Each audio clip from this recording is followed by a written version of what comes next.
Hello again, and welcome to our discussion on panoramas.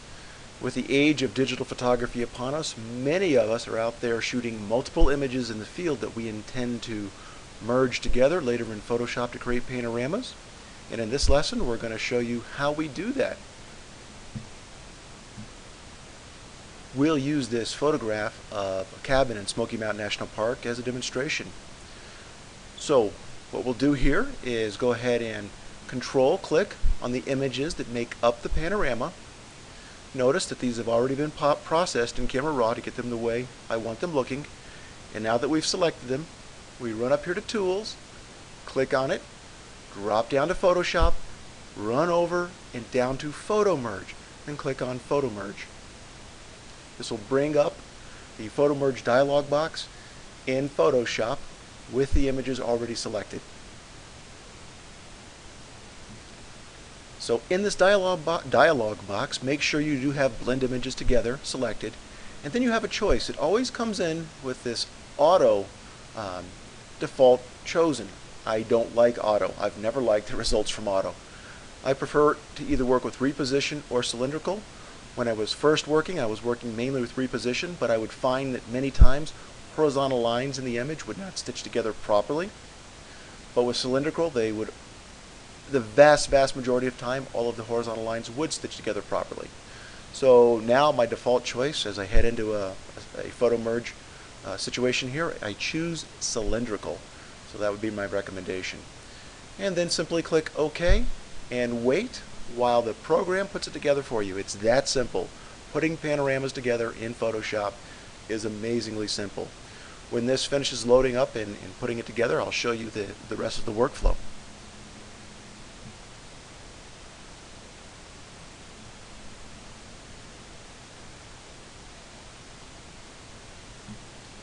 Okay, there we have it. There is the panorama. And notice over here we have 3 layers with an interesting set of masks. Here, let's make this a little bigger. We'll right click, larger thumbnails. So we have these 3 relatively complex masks. So the program's doing an awful lot of calculations. We can toggle each layer on and off. Very cool. The next part of the workflow is to go ahead and make this image pixel level. So I've pressed Z on the keyboard to bring up the zoom tool. Click on actual pixels. I'm going to toggle this middle one off. Use the space bar to get the grabber hand and run up here and just track down here, toggling this middle image on and off to make sure that it did stitch together properly.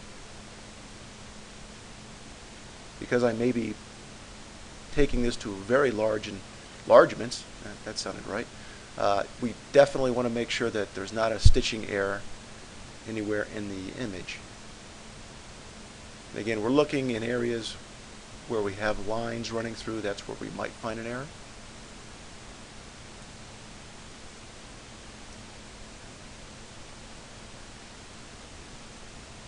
Looks good so far.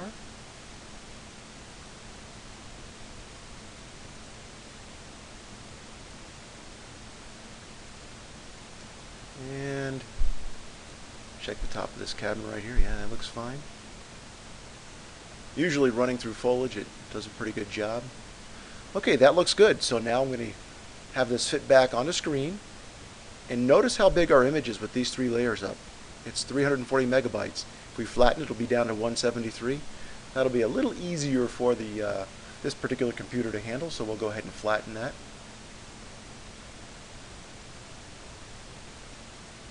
After flattening, I like to crop my image. So we're going to use the Tab key to get rid of our side panels, give us a little more room. Press C on the keyboard to bring up the crop tool. Zoom in a little bit with the scroll wheel. And go ahead and lay the crop out. Zoom in a little tight here with the scroll wheel in order to see exactly where I want to put this. Again, we've paid for all those pixels. I hate to crop off any more than we have to. We'll come in here. Run that over. Looks like we've missed a little bit in the bottom.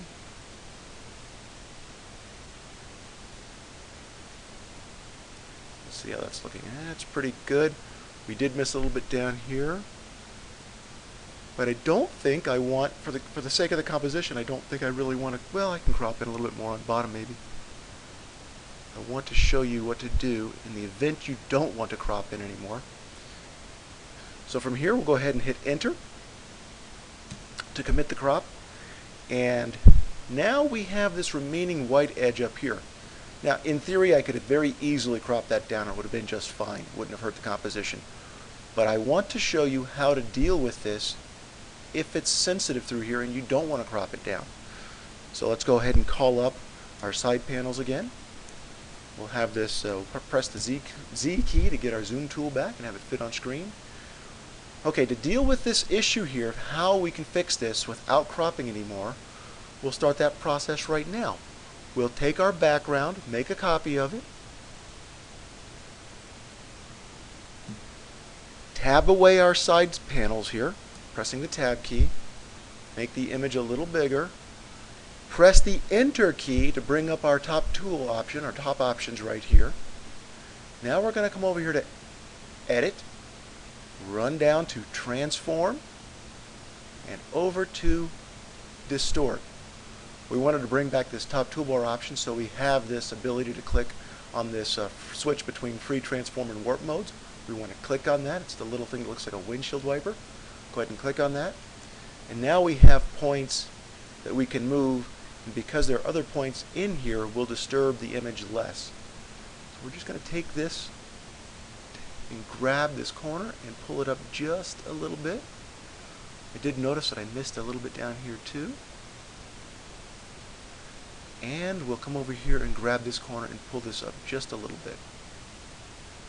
Now we can click on the check here or tap enter on our keyboard to commit the transformation. And that is how we can fix these corners without cropping maybe an important part of our image away. I'm going to press tab on the keyboard to bring back our side panels.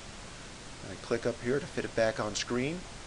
We now have two layers, and notice it's back to a pretty big file size. If I flatten this, we'll go down to one layer. And I usually, in my workflow, flatten at this point in time once again. So I layer, flatten. If you just have gobs of memory that you can store things on, then this probably is not necessary, but I find that memory becomes an issue. So I try to keep my files to a relatively decent size. So that is how I create panoramas in Photoshop using multiple images. From here, you can now treat this image like any other image we might bring into Photoshop. We'd go through, look for dust, and do whatever adjustments we might want to make in Photoshop, and then save off as a master file. Alright, that is your look at how to create a panorama.